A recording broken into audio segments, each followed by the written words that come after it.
வணக்கம் நண்பர்களே. திருமறையான பைபிளில் ஒரு வாசகம் உண்டு. பெரும்பாலான கிறிஸ்தவர்கள் அதை பின்பற்றுவார்கள். கிறிஸ்தவர்கள் அல்லாதவர்கள் கூட இந்த வாக்கியம் பொருந்தும். வாழ்க்கையில் மிக மிக முக்கியமான நாம் கடைபிடிக்க வேண்டிய ஒரு வசனம் அது. அது இருப்பது ஒரு மத நூலில் என்பதால் மத வேறுபாடுகளுக்கு அப்பாற்பட்டு அந்த வார்த்தைகளில் ஒளிந்திருக்கும் உண்மைகளை அறிந்து கொண்டவர்கள் தங்கள் வாழ்வில் பெரும் நன்மைகளை பெறுவார்கள் என்பது என்னுடைய சொந்த கருத்து, நம் சேனலின் கருத்து. என்ன வார்த்தை அது?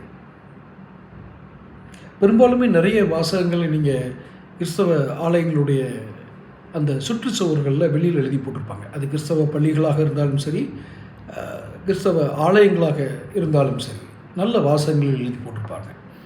அந்த எழுதி வைத்திருக்கும் வாசகங்களை நீங்கள் படித்தாலே நிறைய வாழ்க்கைக்கு உதவக்கூடிய வசனங்கள் கிடைக்கும். அதில் ஒரு குறிப்பிட்ட வசனம்,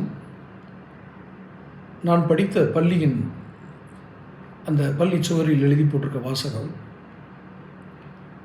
உதடுகள் பொல்லாதவைகள், உதடுகளை காக்கிறவன் புத்திமான்.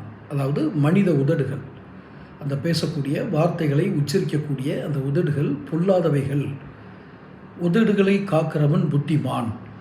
அப்போ உதடுகள் பொல்லாதவைகளா அப்படின்னா, அப்படி சொன்னால் தான் உங்களுக்கு புரியுன்றதுக்காக அப்படி எழுதியிருக்காங்க. இந்த உதடுகளை உச்சரிக்க ஆணையிடும் அந்த மூளைதான் அதற்கு காரணம். ஆனால் உதடுகள் பொல்லாதவைகள் என்று சொல்வதன் மூலமாக உங்களுடைய சிந்தனைகளை நீங்கள் கட்டுப்படுத்துங்கள்னா உங்கள் சிந்தனைகளை பார்த்து செயல்படுத்துங்க.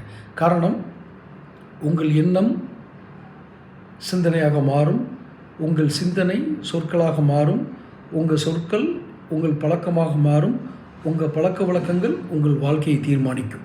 இதுதான் அந்த 5 படிநிலை, வாழ்க்கையின் படிநிலை. இதில் உதடுகளை காக்காமல் போனவன் நிறைய வாழ்க்கைகள் இழந்திருக்காங்க. அந்த உதடுகளை காக்க தவறியதால். அது ஏன் இப்படி சொன்னோம், ஏன் இப்படி நாம் ஒரு வாசகங்களை உதிர்த்தோம், ஏன் இது நமக்கு அந்த வாசகங்கள் அவள் வாழ்க்கைக்கு எதிராகவே திரும்பும், வாழ்க்கையை புரட்டி போட்டுவிடும்.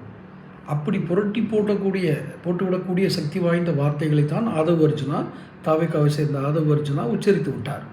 அதனுடைய விளைவு அந்த கட்சியை தலைகீழாக மாறுகிறது. அந்த கட்சியினுடைய அரசியல் எதிர்காலம், தேர்தல் களம் மிகுந்த சவாலாக மாறியிருக்கிறது.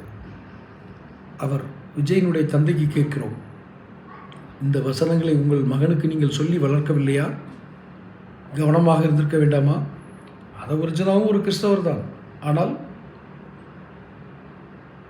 எஸ்ஏசி தான் இப்போ கேட்கணும், சந்திரசேகர் தான் இப்போ கேட்கணும்.